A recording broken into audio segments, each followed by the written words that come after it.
अस्सलाम वालेकुम व्यूवर्स, कैसे हैं सब। डे 37 37वां दिन है आज।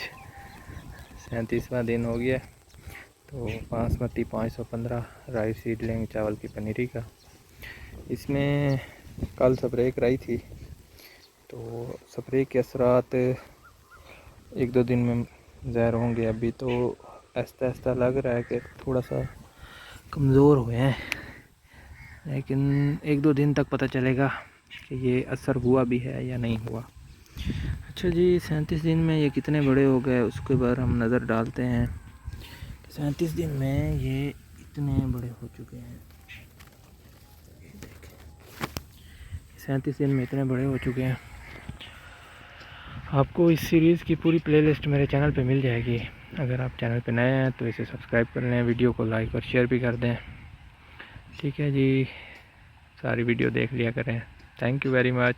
इस सीरीज़ का ये वीडियो अख्ताम को ही। अल्लाह हाफिज़।